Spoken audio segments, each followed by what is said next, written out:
ini kita bicara tentang mujizat keuangan, tapi mujizat keuangan ini butuh 2 atau 3 kali pertemuan. Jadi tidak hanya 1 kali, karena kita mau kupas habis tentang keuangan. Nah, pertama kita hari ini tentang menghancurkan dulu, membersihkan dulu, dari doktrin-doktrin atau dari cara pikir kita yang salah tentang keuangan, kita bersihin dulu. Kalau sudah dibersihin, baru nanti kita bicara tentang bagaimana masuk di dalam pengelolaan dan sebagainya. Karena ada banyak, kalau kita sendiri punya masih banyak cara pikir yang salah tentang sesuatu, Alkitab berkata bahwa terjadilah segala sesuatu menurut apa yang kamu percaya. Makanya kita bersihkan dulu, kalau mungkin ada doktrin-doktrin masa lalu yang membuat kita, cara pikir kita yang salah tentang keuangan. Yang pertama adalah uang bukan akar dari segala kejahatan. Uang itu nggak jahat, uang itu sangat dibutuhkan. Di dalam menjadi orang Kristen itu gini ya, kita itu berjalan menjadi orang Kristen itu kita berjalan dengan iman, tetapi kita juga berjalan dalam realita. Kita harus tahu dengan realita, sehingga kita itu tidak menjadi orang Kristen yang menipu diri sendiri. Contohnya begini, ada banyak orang yang berkata, oh kita itu tidak butuh uang, uang itu uang itu membuat orang kedagingan lah, jangan mikirkan banyak keuangan lah, jangan mau menjadi kaya lah, dan sebagainya. Tetapi realitanya, saudara memang benar-benar membutuhkan uang kan? Nah, jadi orang Kristen itu, kita juga harus tahu tentang berjalan dalam realita. Kalau iman itu begini, misalnya Alkitab berkata begini, jalanlah di atas air. Pada kenyataannya, realitanya jalan di atas air pasti tenggelam. Tapi karena Tuhan yang suruh kita berjalan di atas air, berarti kita nggak usah mikirin realita, tapi percaya dengan Alkitab, maka kita berjalan di atas air. Tetapi kalau Tuhan tidak bicara apa-apa tentang keuangan, Tuhan tidak melarang saudara untuk menjadi kaya, Tuhan tidak melarang saudara untuk punya uang, lalu kita merasa punya uang adalah kedagingan, kita menolak keuangan, kalau diajar tentang keuangan kita ngomong itu adalah Injil kemakmuran, saudara telah menipu diri sendiri. Karena pada kenyataannya orang yang ngomong tentang, kita itu jangan diajar keuangan, itu adalah duniawi. Tapi mereka sendiri, kalau dulu ada orang ya, ngomong, orang-orang itu diajar tentang Injil kemakmuran. Memang setiap orang itu ada yang ditentukan menjadi miskin, ada yang menjadi kaya. Mereka bilang begitu. Kalau semua kaya, gak ada orang miskin, gak ada orang kaya dong. Terus saya bilang, terus kamu sendiri mau jadi orang miskinnya? Gak mau. Ya kan? Gak ada yang mau jadi miskin kan? Loh, berarti kan semua orang tidak mau menjadi miskin. Semua orang mau untuk paling tidak cukup. Itu sebabnya banyak orang banyak pinter ngomong, banyak ngoceh, tapi mereka sendiri tidak mau untuk menghadapi apa yang mereka omongkan. Banyak orang itu seakan-akan uang itu adalah sesuatu yang jahat. Uang itu sangat dibutuhkan, saudara. Makanya hari ini kita bersihkan dulu dari cara pikir yang salah. Mujizat keuangan. Kok ini?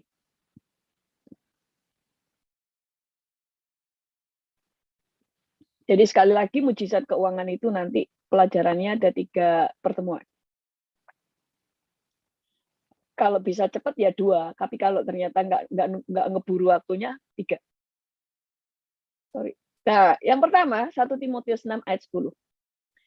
Dikatakan, karena akar segala kejahatan ialah cinta uang. Sebab oleh memburu uanglah beberapa orang telah menyimpang dari iman dan menyiksa dirinya dengan berbagai-bagai duka. Jadi yang membuat kejahatan itu adalah cinta akan uang, bukan uang. Kalau yang menjadi kejahatan, akar dari segala kejahatan adalah cinta uang, bukan uang, berarti uang ini tidak berbahaya. Selama saudara bisa menguasai hati saudara untuk tidak dikuasai cinta akan uang. Sama dengan seks itu kudus. Yang tidak kudus itu kan kalau saudara melakukannya di luar pernikahan. Tapi jangan menyalahkan seksnya. Sama dengan uang. Uang itu tidak salah, uang itu tidak jahat. Yang salah itu kalau hati kita cinta akan uang. Makanya ada banyak orang yang sedikit-sedikit berkata kalau ada orang yang diajar tentang pengelola keuangan, bagaimana keluar dari kemiskinan, bagaimana kita berhasil dalam keuangan, berhasil di dalam usaha, dalam bisnis, dan sebagainya. Mereka langsung berkata bahwa ini sedang mengajar Injil kemakmuran. Alkitab itu, Yesus itu membawa Injil kerajaan. Yesus tidak membawa Injil kemiskinan dan Injil penderitaan, tetapi Yesus membawa Injil kerajaan. Injil kerajaan, Injil kebenaran. Injil kerajaan berbicara tentang sebuah pemerintahan. Bahwa Yesus memerintah. Maka kalau raja yang benar memerintah, maka fokus dari dirinya adalah bagaimana membuat orang-orang yang dipimpin itu mengalami kelepasan, mengalami kemakmuran, mengalami kemerdekaan, yang terpenjara dilepaskan. Itu raja yang benar. Saya dulu pernah ada film kisah nyata. Ada orang Inggris yang ditangkap di sebuah negara jauh dari Inggris. Negara yang banyak mafia di situ.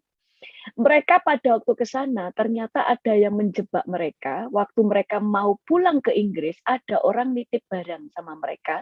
Ternyata itu mafia yang mereka tidak tahu, ternyata itu mereka menyelundupkan obat-obatan terlarang. Sehingga orang-orang ini langsung dijebloskan dalam penjara. Karena negara ini adalah negara yang negara-negara yang tidak ada hukumnya, itu berantakan. Jadi tidak ada pengadilan, langsung masuk penjara tanpa pengadilan, dan mereka itu bertiga atau berempat ya. Mereka tidak pernah tahu kapan mereka akan dilepaskan. Semua orang yang ada di penjara itu berkata, ada orang-orang dari luar negeri, ada orang-orang yang memang dari negara itu, dari negara mereka itu yang di penjara, situ campur aduk.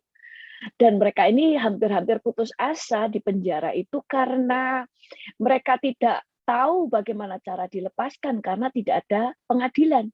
Kalau ada pengadilan masih bagus, berarti negara itu adil. Kalau ada pengadilan berarti mereka paling tidak bisa membuktikan untuk mereka bahwa mereka hanya dijebak misalnya.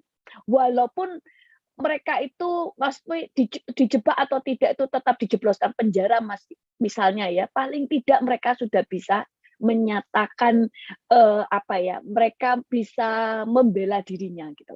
Kan namanya pengadilan kan untuk memberi kesempatan kita membela diri kan, dan untuk memberikan bukti-bukti. Dan ternyata mereka itu nggak bisa, dan suatu saat mereka tiba-tiba semuanya dilepaskan. 4 orang ini dibebaskan dari penjara. Terus semua orang yang teman-temannya penjara, orang-orang lain ya kaget kan, kenapa kamu kok bisa dibebaskan gitu ya kan. Ternyata Ratu Elizabeth waktu itu berulang tahun, dan dia membayar semua rakyatnya yang dipenjara di negara-negara lain dibebaskan. Jadi dia bayar untuk menebus orang-orang rakyat Inggris yang dipenjara di negara-negara lain. Sehingga orang-orang yang di penjara itu mereka berkata gini, aku tinggal di negara ini. Tapi pemerintah di negara ini tidak pernah peduli dengan rakyatnya. Sehingga kalau aku di penjara, mungkin aku sampai busuk ada di penjara ini, tidak ada yang peduli. Kamu beruntung tidak menjadi warga negara ini, tapi kamu menjadi warga negara yang melindungi rakyatnya. Makanya kalau orang sedikit-sedikit ngomong, kita diajar tentang keluar dari kemiskinan, mereka ngomong ini adalah Injil kemakmuran. Mereka sebenarnya nggak tahu Allahnya. Mereka tidak tahu Alkitab. Mereka mungkin nggak baca. Dan mereka benar-benar tidak tahu siapa Allah. Mereka pikir Yesus itu cuma datang, hanya ngomong bahwa mereka harus pikul salib dan menyangkal diri, itu saja. Enggak, Alkitab berkata bahwa kita semua anak Tuhan harus memberitakan untuk memberikan pemberitaan, memberikan kabar sukacita, kabar kebenaran, kabar kebahagiaan, sehingga orang-orang yang terikat dilepaskan, orang sakit disembuhkan, orang-orang yang mengalami terpenjara dibebaskan. Itu Injil kerajaan. Yang salah dari Injil kemakmuran itu begini. Makanya saya kalau Bapak Ibu lihat khotbah-khotbah saya selalu bicara keseimbangan. Segala sesuatu yang tidak seimbang, tidak utuh, maksudnya itu tidak utuh, maka pasti nanti salah ujungnya. Kalau cuma orang itu diajar hanya untuk melihat kemakmuran, nah Injil kemakmuran itu yang salah, kayak Injil kemakmuran itu kayak gini. Misalnya nih ya, yang salah itu begini. Saudara berikan persembahan, maka saudara akan mendapatkan 10 kali lipat, 100 kali lipat. Jadi motivasinya orang itu memberi karena untuk mendapatkan balikan, untuk mendapatkan untuk barter ya, untuk mendapatkan keuntungan lebih besar. Motivasinya nggak benar. Tetapi kalau kita diajar bagaimana lepas dari kemiskinan, mengalami mujizat keuangan, itu bukan Injil kemakmuran. Tapi itu bagian dari Injil kerajaan. Karena Tuhan mau membebaskan kita. Makanya jadi orang Kristen, saya sering mengajar, kita jangan jadi orang munafik. Jadilah orang jujur. Banyak orang berkata, jangan diajar keuangan.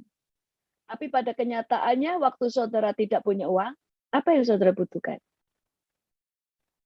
Apakah saudara tidak butuh uang di sini? Siapa yang tidak butuh uang ke tangan? Kasih saya uangnya. Pelayanan butuh uang. Saudara menyekolahkan anak butuh uang. Oh, saya nggak butuh uang, saya butuh doa. Iya. Terus saudara waktu doa, ada orang yang Tuhan jamah untuk bayari uang sekolah saudara. Apakah Tuhan mengirimkan orang memberi saudara daun? Uang kan? Kasih uang. Untuk membayar uang sekolah saudara. Walaupun bukan saudara yang bayar, tapi Tuhan menolong orang lain. Ada orang-orang lagi yang ngomong begini. Kita jangan harta di dunia itu nggak penting. Yang penting itu bagaimana kita bersama dengan Tuhan. Terus dia pokoknya anti keuangan lah. Terus saya bilang begini, boleh, tapi harus konsekuen. Jangan suka gratisan. Nanti kalau ada retret, ada acara-acara, saya nggak bisa bayar karena saya nggak punya uang, saya miskin. Padahal dia ngomong bahwa orang kaya itu kedagingan. Lah kalau dia nggak bayar retret, nggak bayar, sementara semua akomodasi, hotel semuanya itu perlu bayar, berarti kan ada yang bayarin dia karena di dunia ini nggak ada yang gratis. Keselamatan gratis karena ada yang bayar, yaitu Yesus. Kalau saudara, saya mau ikut retret, tapi saya maunya nggak bayar, saya miskin, berarti ada yang bayarin saudara. Berarti yang bayarin saudara adalah orang yang saudara anggap kedagingan karena mereka kaya. Makanya banyak orang itu bisa ngomong, tapi nggak konsekuen. Kemudian punya hutang, langsung mencari pendeta, tolong dong bayarin hutang saya nggak bisa bayar. Tapi kalau pendetanya ngajar tentang keluar dari kemiskinan, katanya pendetanya mengajar Injil kemakmuran. Nah ini kan nggak nyambung. Makanya saya selalu ngomong, jangan jadi orang Kristen itu bulat, jujur. Secara realitanya kita memang butuh uang. Gak usah membohongi diri sendiri. Orang kalau membohongi diri sendiri, akhirnya bulat. Sok rohani di mulut. Jadi munafik. Kemudian ada yang mengajar misalnya. Kita itu sudah gak usah mengejar kemakmuran. Miskin gak masalah. Yang ngomong ini anaknya sekolah ke luar negeri. Rumahnya ber-AC. Mobilnya punya mobil. Punya tabungan banyak. Lah yang dia ngomongin itu kan gak punya duit.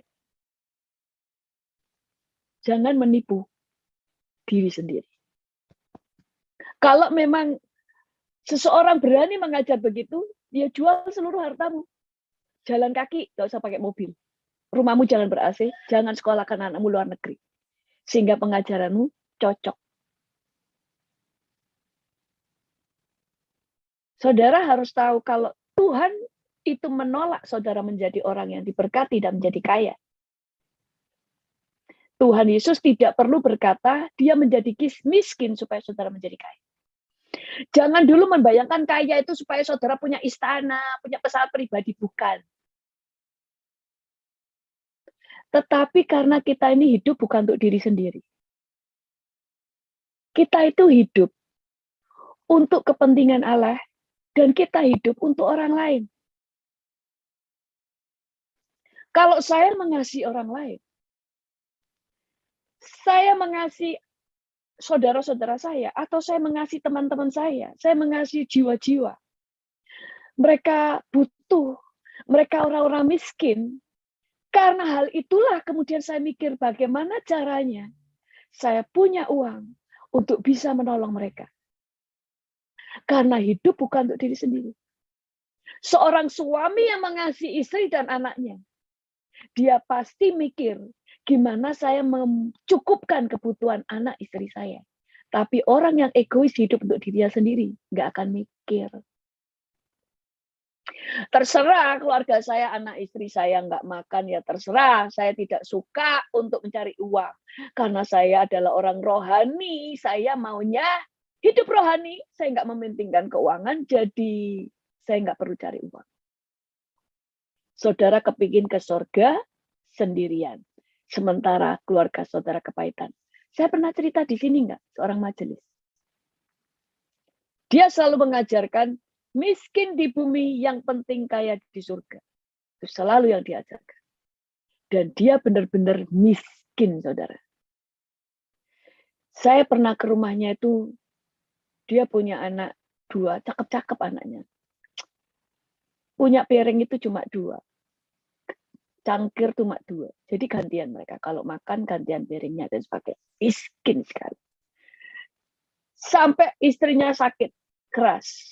Dia nggak bisa obatin. Dia nggak bisa bawa ke rumah sakit. Dia istrinya meninggal. Dan dia tetap berkata, lebih baik miskin di bumi daripada tetapi kaya di surga. Ini benar kalau kamu hidup sendirian. Kamu bisa memutuskan imanmu model gimana, terserah. Tapi setelah ibunya mati, anak-anaknya meninggalkan Yesus. Mereka masuk agama lain yang hanya kelihatan matanya. Kaget kita. Dan mereka berkata,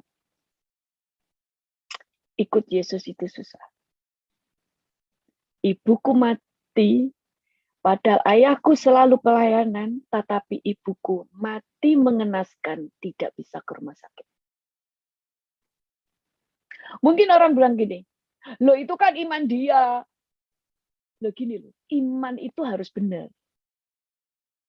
Kalau memang Tuhan izinkan hal itu terjadi, ya kita harus menghadapinya. Tetapi ada hal yang sebenarnya tidak perlu terjadi, tapi terjadi karena kebodohan kita. Makanya baca Alkitab itu yang teliti.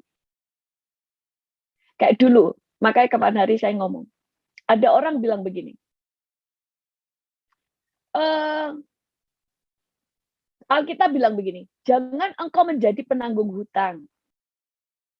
Terus ada orang-orang Kristen yang mau jadi penanggung hutang, katanya karena mengasihi. Setelah ketipu, orang yang ditanggung hutang lari nggak bayar. Dia akan marah kepada Tuhan, kan aku tulus, aku kan berbuat baik. Saudara nggak bisa salahkan setan. Kitab, atau saudara lebih percaya sok pinter. Aku kan mengasihi, nanti pasti Tuhan tolong. Loh, kalau Tuhan sudah ngomong, kalau saudara bantah dan tetap melakukan, resiko ditanggung penumpang. Makanya kenapa kita menjadi orang Kristen itu adalah orang yang mempercayai Alkitab. Saya selalu berkata, kita harus mempercayai Yesus yang artinya kita mempercayai firman-Nya. Ini kalau nggak pernah membaca. Nah, sama dengan kekayaan. Tuhan tidak pernah melawan saudara untuk menjadi kaya. Makanya kenapa kita di gereja dan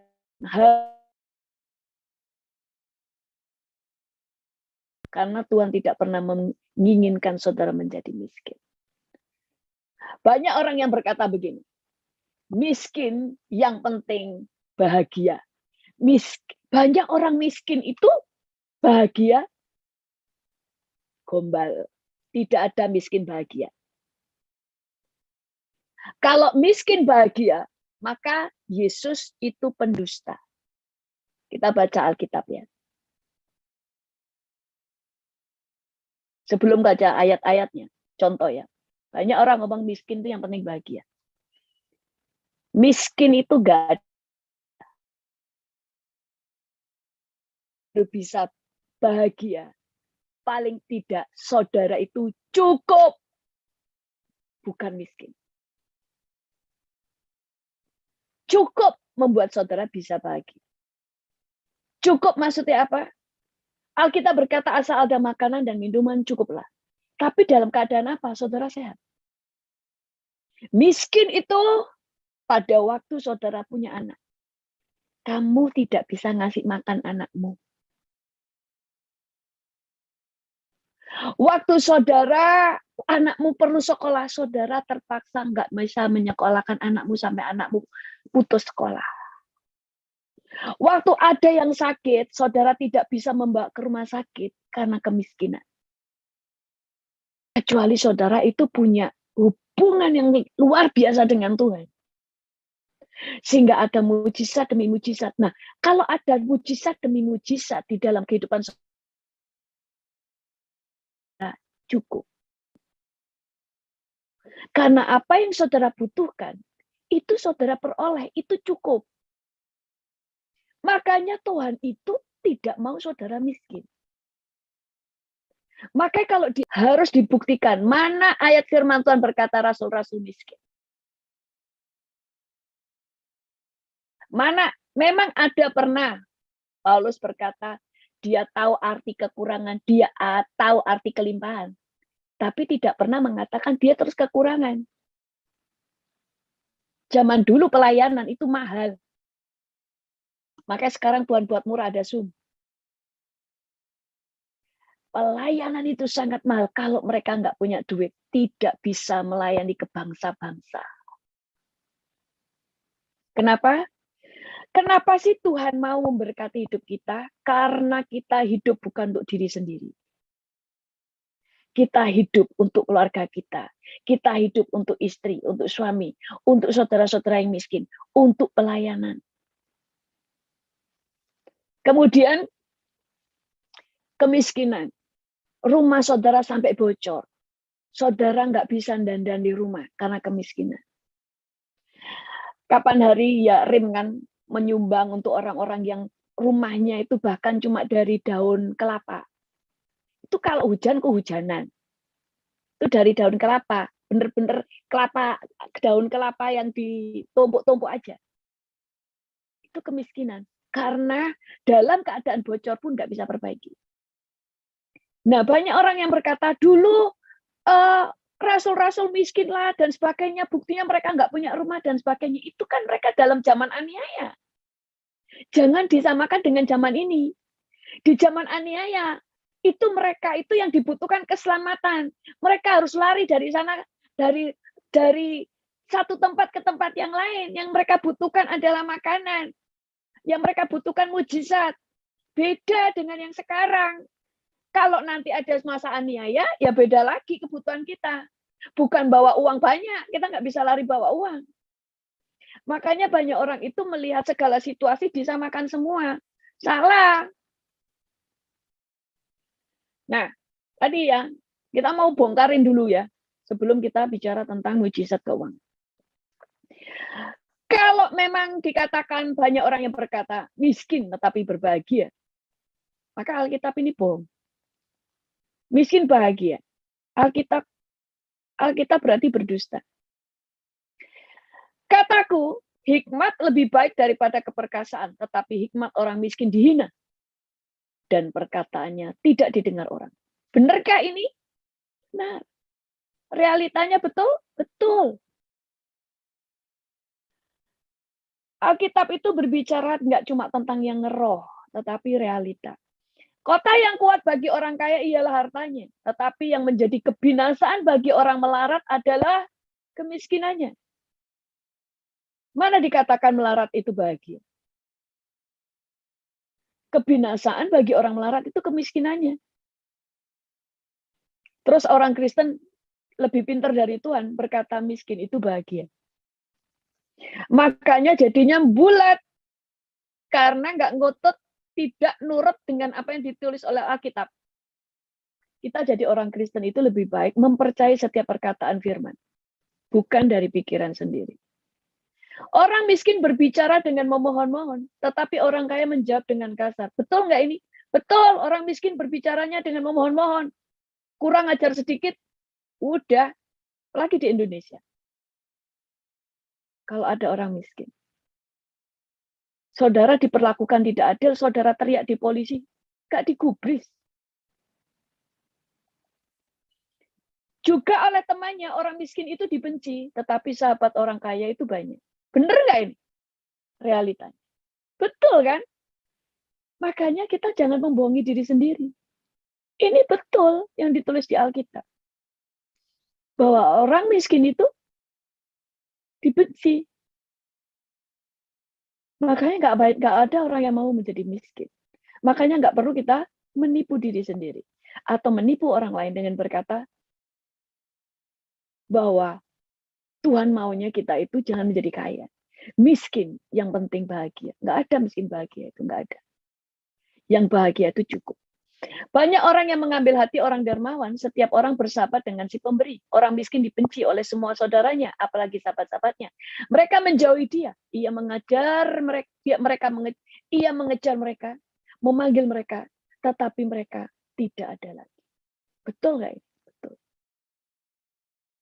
Kita kalau melihat sesuatu itu terus lihat di realitanya benar-benar.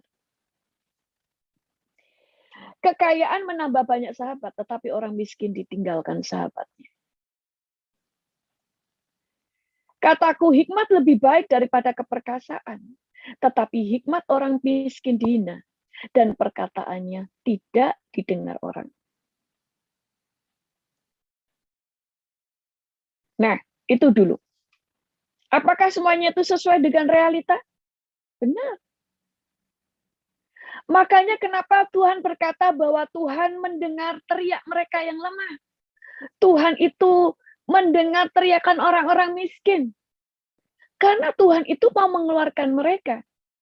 Kalau Tuhan itu suka dengan kemiskinan, saudara semua yang di sini tidak akan diperintah Tuhan untuk memberi untuk orang miskin. Kenapa orang percaya diberi perintah oleh Tuhan memberi kepada orang miskin? Supaya orang miskin bisa makan. Karena Tuhan itu nggak mau orang itu miskin. Betul nggak? Loh, kalau Tuhan suka dengan orang miskin, miskin itu rohani, Tuhan nggak akan perintahkan saudara ngasih makan, biarin yang miskin itu tetap dengan kemiskinannya. Yang penting dia punya iman. Enggak kan? Tuhan suruh kita memberi kepada orang miskin, supaya, bahkan firman Tuhan berkata begini, orang yang memberi kepada orang lemah, kepada orang miskin, memiutangi Tuhan. Kenapa? Karena Tuhan mau mengeluarkan orang miskin itu dari kemiskinannya. Jangan sampai mereka mati kelaparan dengan kemiskinannya, tapi dikeluarkan. Mereka harus diberi makan. Sampai Tuhan itu menghukum seorang orang yang cerita tentang orang kaya bersama dengan Lazarus yang miskin, yang banyak boroknya di kakinya. Dia masuk neraka bukan karena dia masuk neraka karena kaya. Dia ke neraka karena dia membiarkan orang miskin di depan rumahnya mati kelaparan sementara orang kaya ini berpesta. Kenapa? Karena Tuhan tidak mau ada orang kelaparan, tidak mau ada orang yang mati dalam kemiskinannya. Tuhan mau keluarkan orang-orang itu. Makanya miskin bahagia tidak sesuai dengan Alkitab. Yang ngomong begitu sok pinter. Lebih pintar dari Tuhan. Tuhan mau kita itu cukup. Minimal cukup, baru kemudian kelimpahan. Diterontokin dulu ini. Kalau enggak, terjadi banyak perdebatan.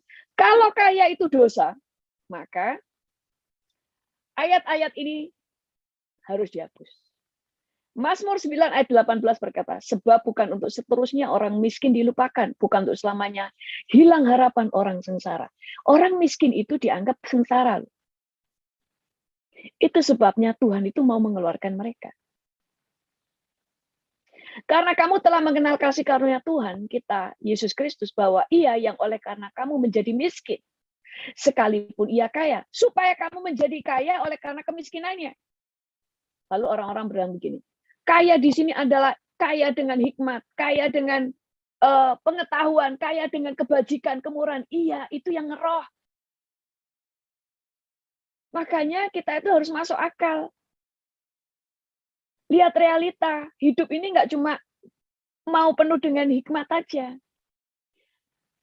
Gini ya, kalau saudara itu punya kekayaan, dikasih Tuhan kekayaan hikmat, dikasih kekayaan pengetahuan, tidak ada orang yang miskin. Kan orang bilang gini, Tuhan itu nggak ngasih uang. Loh memang Tuhan nggak ngasih uang jatuh dari langit ke bumi. Tapi kalau saudara itu kelimpahan dengan hikmat dan pengetahuan, nggak mungkin saudara miskin. Saudara punya banyak ide bagaimana keluar dari kemiskinan. Jadi kalau orang diajar, Tuhan itu ngasih kita itu kekayaan, itu bukan kaya uang. Kita itu dikasih kaya kelimpahan dalam hikmat, kebajikan, dikasih pengetahuan dan sebagainya. Loh, lah kalau saudara punya banyak pengetahuan terus saudara nggak punya uang, ya nggak masuk akal. Berarti saudara bodoh, nggak punya pengetahuan. Karena pengetahuan lah, saya tahu bagaimana memakai keuangan saya, bagaimana uang saya bisa diputar. Dan sebagainya. Nah itu nanti. Sekarang ini dulu. Dan aku membuat orang Mesir bermurah hati terhadap bangsa ini. Ini waktu bangsa Israel keluar dari Mesir. Sehingga apabila kamu pergi dari Mesir maksudnya, kamu tidak pergi dengan tangan hampa. Tuhan tidak mau orang Israel itu pergi dengan tangan hampa. Tetapi tiap-tiap perempuan harus meminta dari tetangganya dan dari perempuan yang tinggal di rumahnya barang-barang perak dan emas dan kain-kain yang akan kamu kenakan kepada anak-anakmu laki-laki dan perempuan. Demikianlah kamu akan merampasi orang Mesir itu. Karena pada waktu itu orang Israel diperbudak tidak dibayar selama ratusan tahun. Selama 350 tahun. Lalu mereka keluar, maka mereka dibuat Tuhan gemetar, orang Mesir itu dibuat Tuhan gemetar, ketakutan, sehingga apa saja yang diminta oleh orang Israel diberikan. Sebenarnya itu adalah bayaran mereka selama dijadikan budak tanpa gaji. Karena Tuhan tidak mau orang Israel keluar dengan tangan hampa. Kalau Tuhan suka saudara miskin, maka orang-orang Israel akan dikeluarkan, ya sudah miskin ya miskin. Toh nanti Tuhan bisa membuat kaya, gimana caranya? Tuhan menjatuhkan kekayaan dari langit? Enggak. Tuhan itu enggak mau mereka dalam keadaan tangan hampa.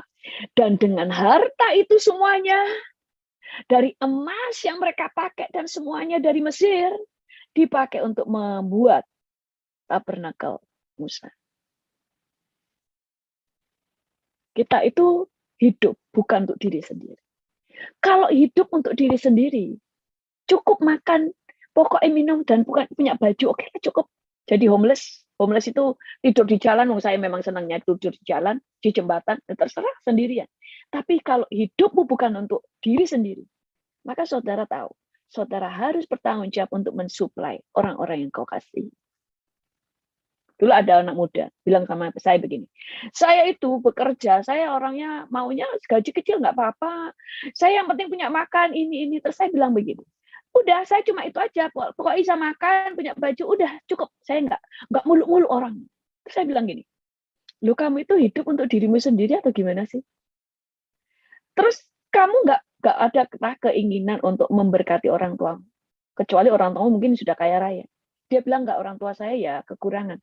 Kamu nggak ada keinginan memberi ke mereka.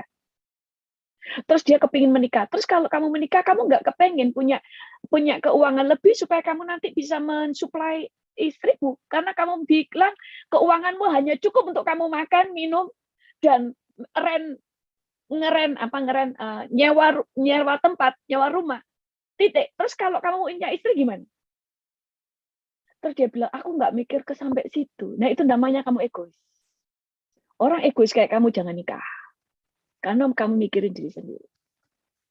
Makanya kenapa Tuhan itu mengatakan kamu harus menjadi berkat bagi banyak orang. Makanya Tuhan mau memberkati kita. Tetapi kita harus mengerti dulu cara pengelolaan. Nah, terus kemudian ayat firman Tuhan lain.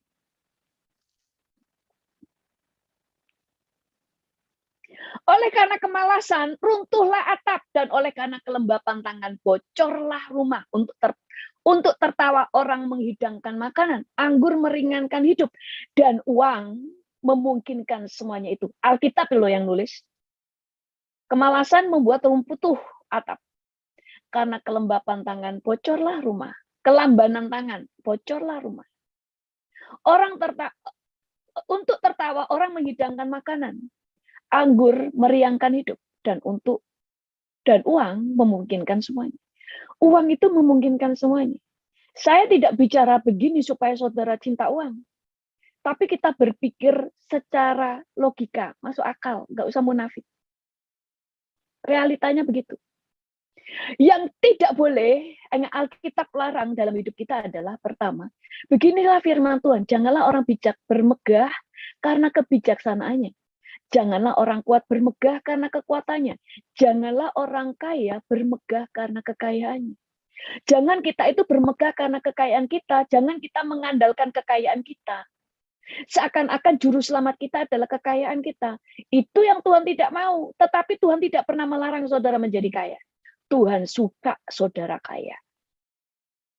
Nanti saya akan buktikan ayat-ayatnya.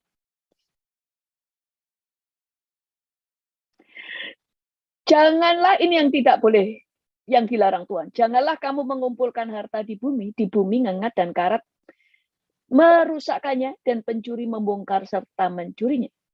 Tetapi kumpulkanlah bagimu harta di surga.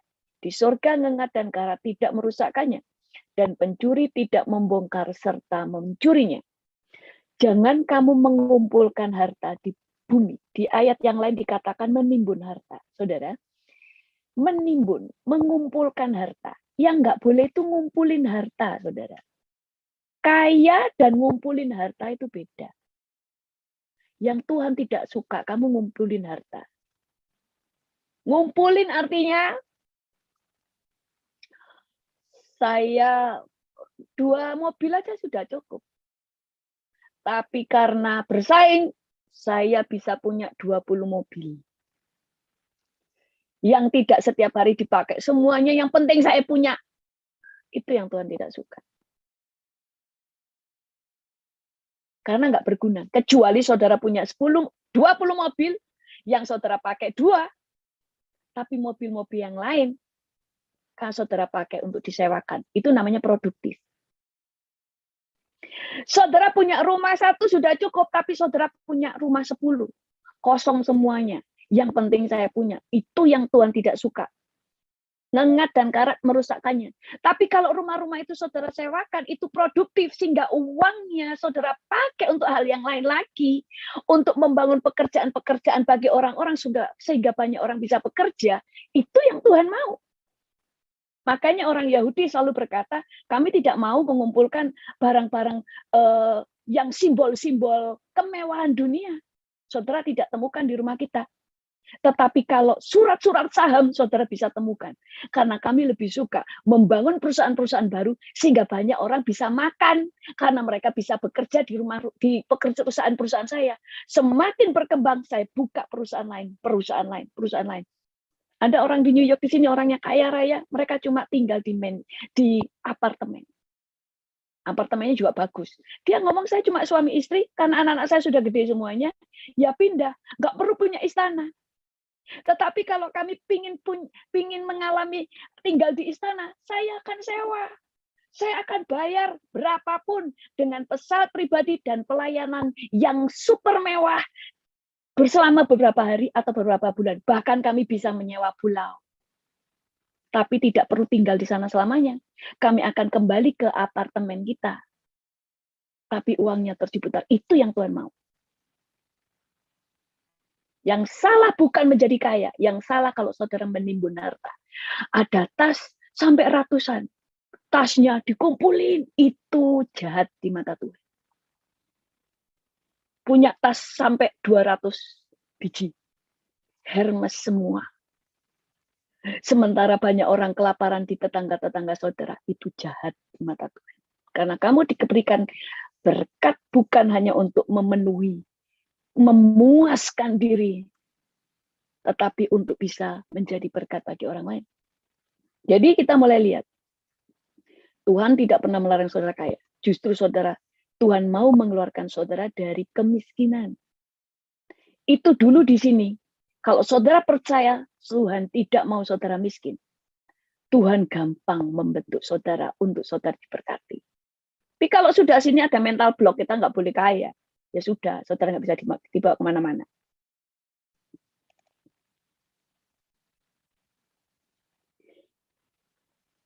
Bahkan Yesus sendiri memerintahkan untuk melipat gandakan uang saudara. Karena Tuhan tidak mau saudara miskin.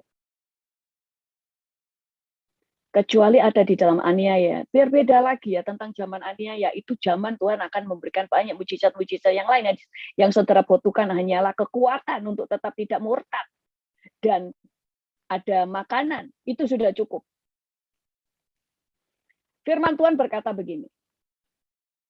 Maka jawab tuannya itu. Ini pada waktu ada seorang tuan yang memberikan 1 talenta, 2 talenta, 5 talenta. Ya kan? Maka jawab tuannya itu, hai kamu hamba yang jahat dan malas. Jadi kamu sudah tahu bahwa aku menuai di tempat di mana aku tidak menabur dan memungut dari tempat di mana aku tidak menanam. Karena itu sudahlah seharusnya uangku. Uangku itu kau berikan kepada orang yang menjalankan uang supaya sekembaliku aku menerimanya serta dengan bunganya. Sebab itu ambillah talenta itu daripadanya dan berikanlah kepada orang yang mempunyai 10 talenta itu. Karena setiap orang yang mempunyai kepadanya akan diberi, sehingga ia berkelimpahan. Tetapi siapa yang tidak mempunyai apapun juga yang ada padanya akan diambil daripadanya. Dan campakkanlah hamba yang tidak berguna itu ke dalam kegelapan yang paling gelap. Di sanalah akan terdapat ratap dan kertak gigi. Semuanya sudah tahu ceritanya kan? Ada orang yang diberi 2 talenta, ada yang diberi 5 talenta, ada yang diberi 1 talenta. Yang diberi 1 talenta, dia menyembunyikan talenta itu. Dan di situ ayatnya jelas. Yesus berkata, bahwa Tuhan itu berkata, seharusnya uangku kamu kasih kepada orang yang bisa melipat gandakannya. Uang. Dan ada yang pernah, saya waktu pernah buat khotbah tentang keluar dari kemiskinan. Ada yang protes. Talenta kok bicara uang. Nah, nggak baca Alkitab. Makanya banyak orang tuh ngeyel tapi nggak baca Alkitab. 10 talenta, 2 talenta kok bicara uang. Loh, di situ tadi itu sudah jelas uang. Di bahasa Inggrisnya juga ditulis money. Makanya tadi dikatakan begini.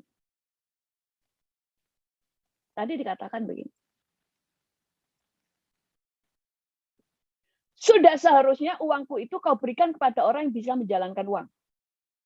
Supaya sekembaliku aku menerima serta dengan bunganya.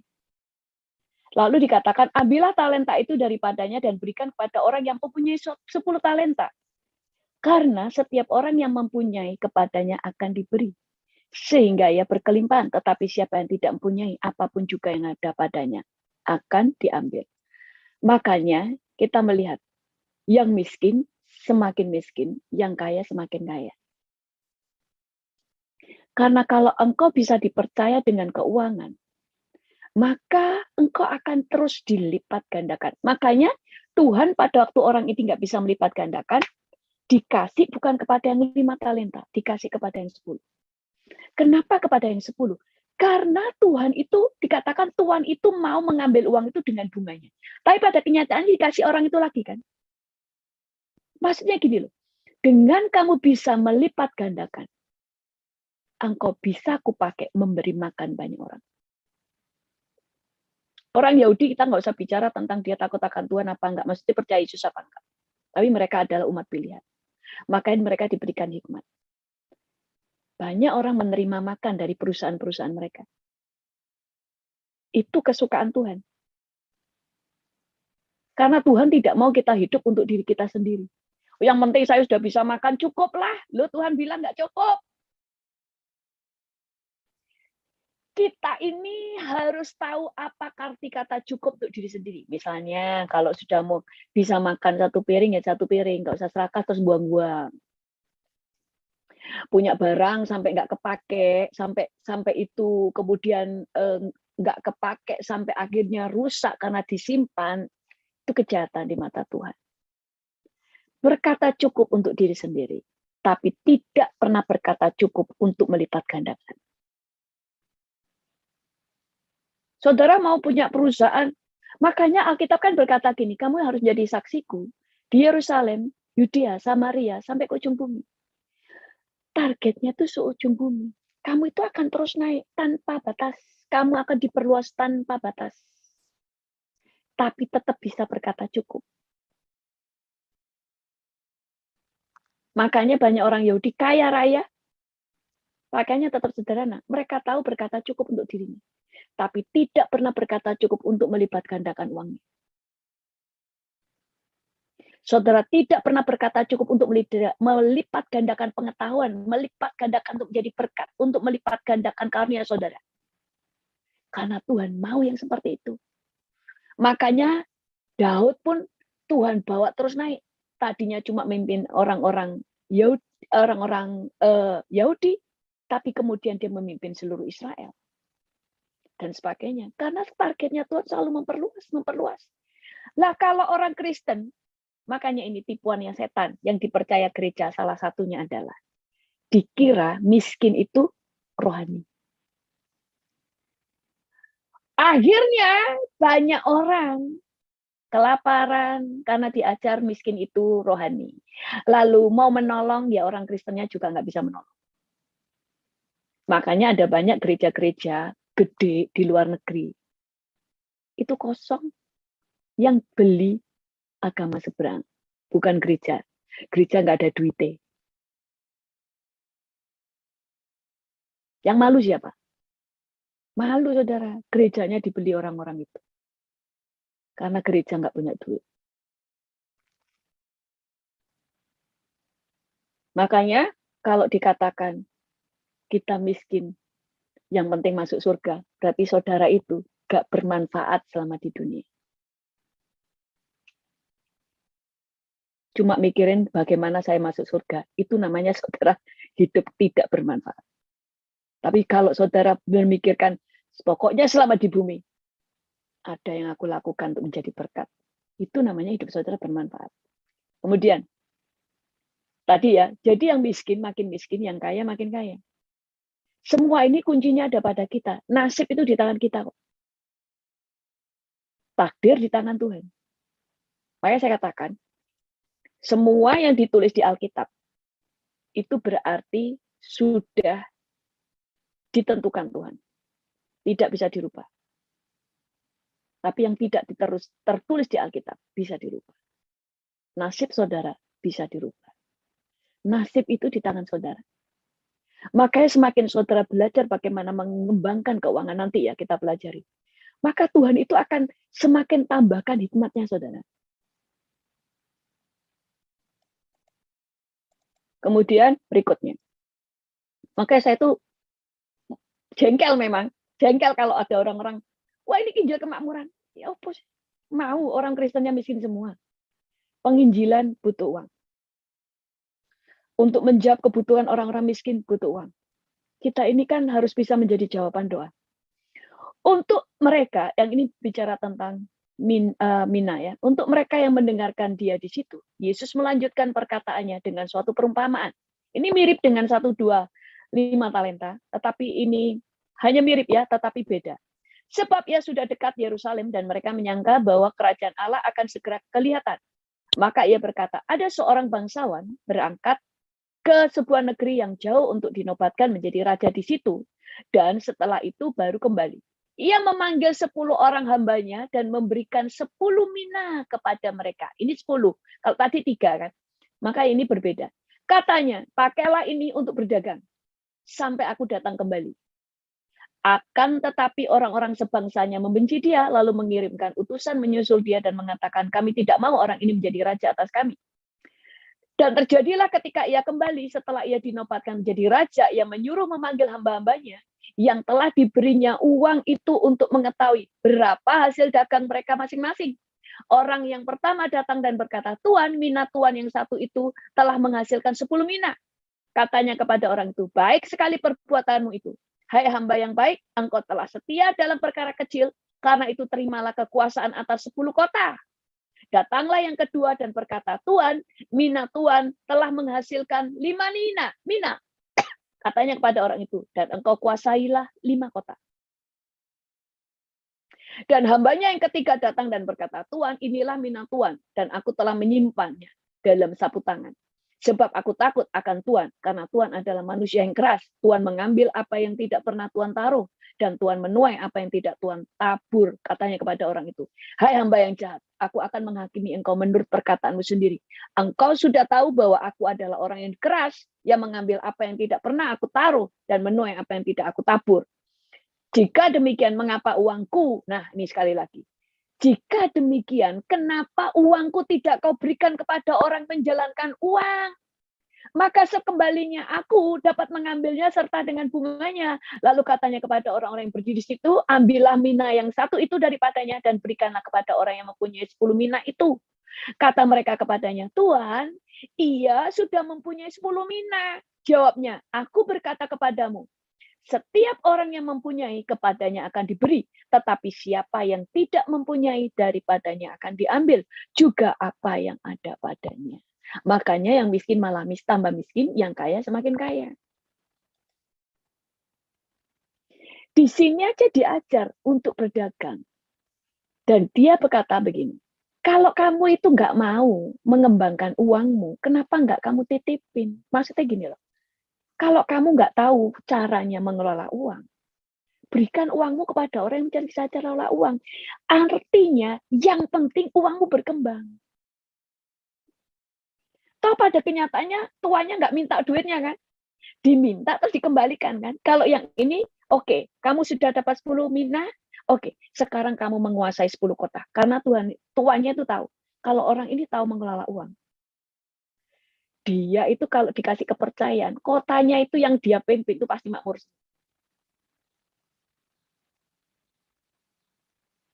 Sekarang dipimpin Jokowi sama kapan hari dipimpin sama Ahok, mereka berdua tahu tentang berdagang. Mereka tahu kelola uang. Di tangan mereka langsung kaya Indonesia. Sama Jakarta kemarin kan kaya. Tapi dipercaya kepada orang yang nggak tahu tentang mengelola uang, hancur. Cirinya di situ. Makanya orang Kristen di sini harus dirubah dulu. Jangan anti kaya, jangan anti Injil kemakmuran. Yang salah itu kalau nggak diajar dengan seimbang. Kelimpahan itu salah satu dari Injil kerajaan. Yang salah adalah kalau kita cuma diajar kekayaan tanpa diajar motivasi yang benar. Tanpa tahu tujuan kita diberkati apa. Makanya saya selalu katakan bahwa kita itu harus mengenal Tuhan utuh, Alkitab secara utuh, sehingga kita melakukan bisa dengan benar. Nah itu tadi ya. Jadi kita mulai melihat bahwa Tuhan itu memang mau memberkati hidup kita.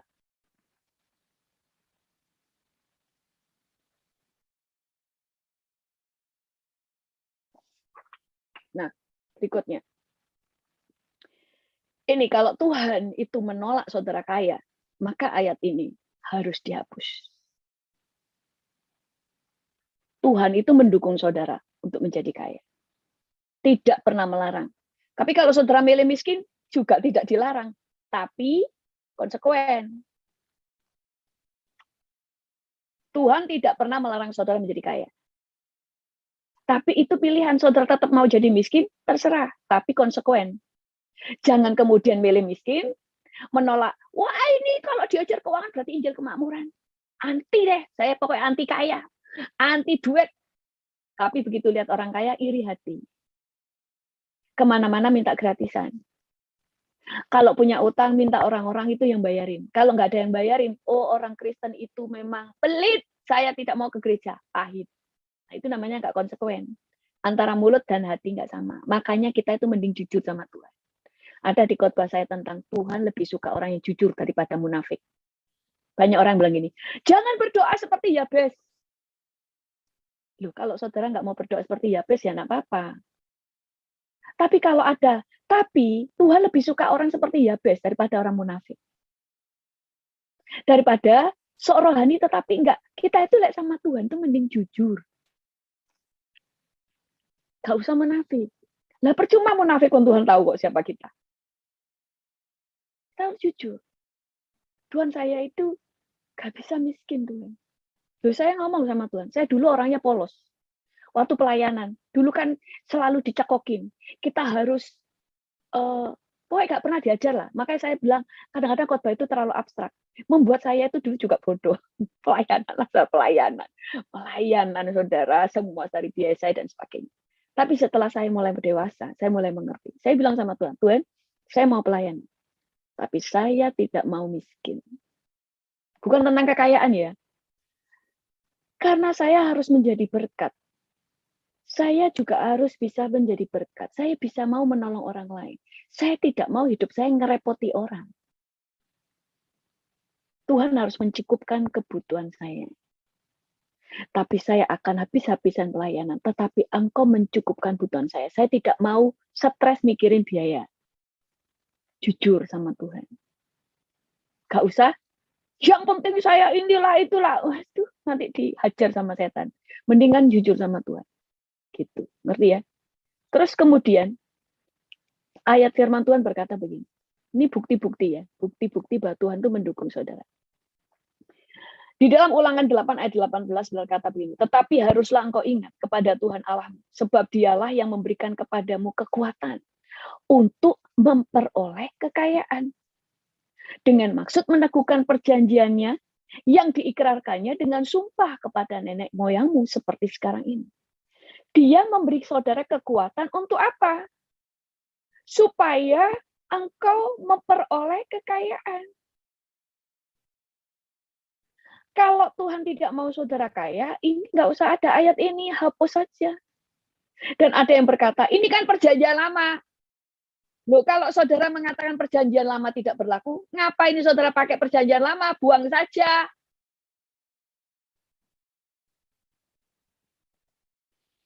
Dan Abraham menamai tempat itu Tuhan menyediakan. Sebab ya sampai sekarang dikatakan orang di atas gunung Tuhan akan disediakan. Lalu firman Tuhan berkata, orang baik meninggalkan warisan bagi anak cucunya. Tetapi kekayaan orang berdosa disimpan bagi orang benar.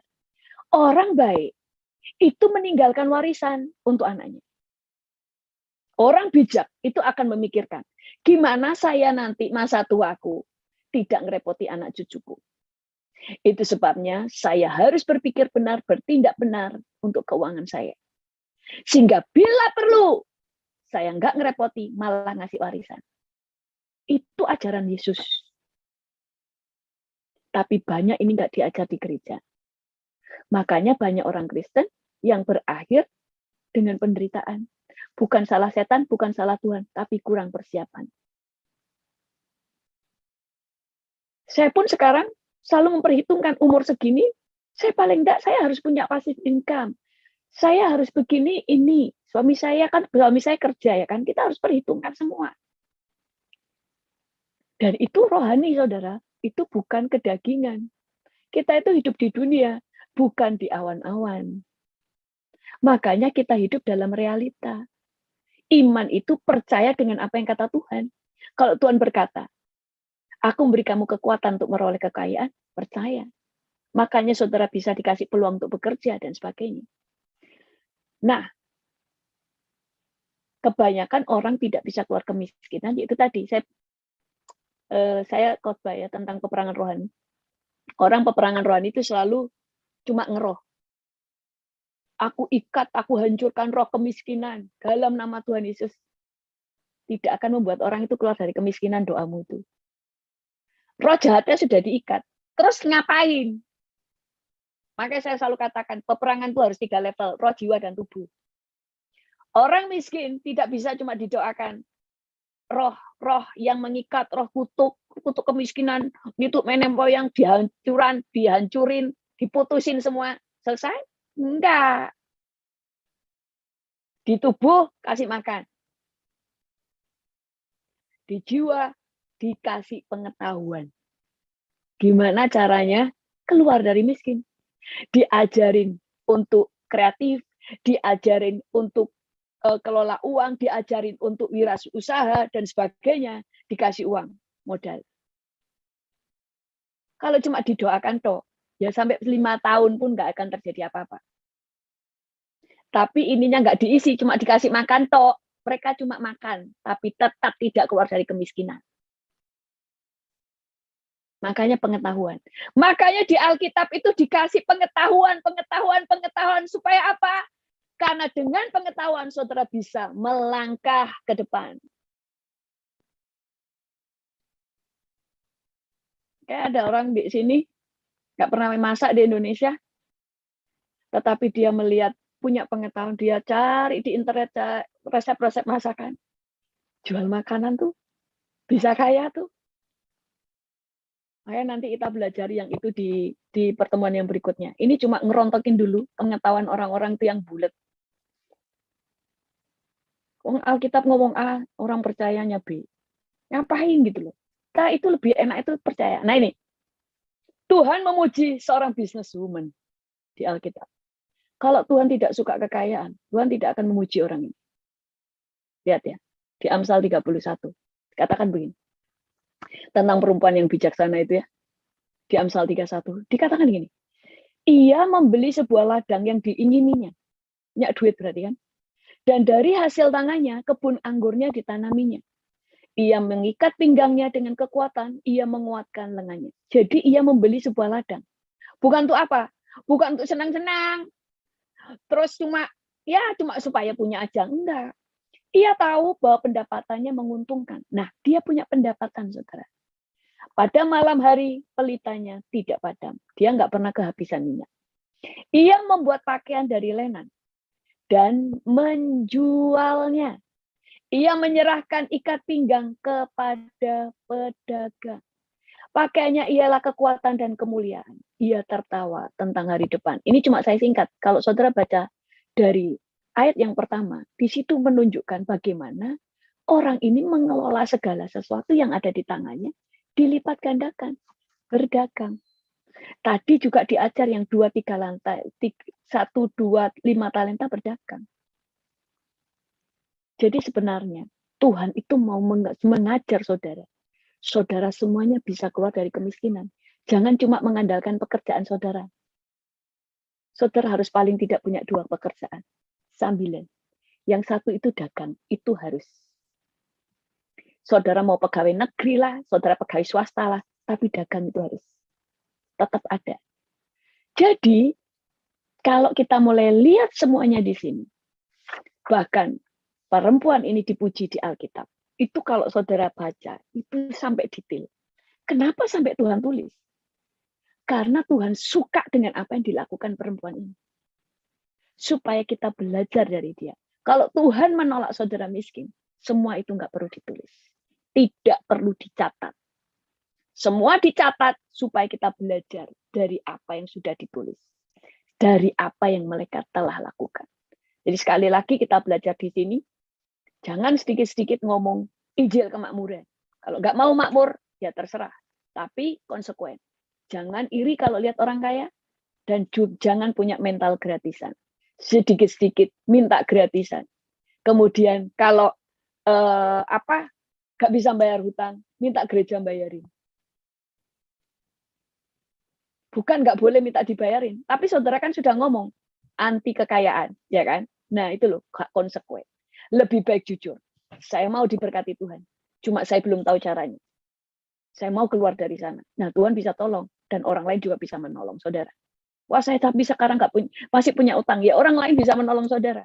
Tapi kalau sudah menutup diri, ya orang malas untuk menolong. Oke, itu aja. Saya serahkan kepada hostnya.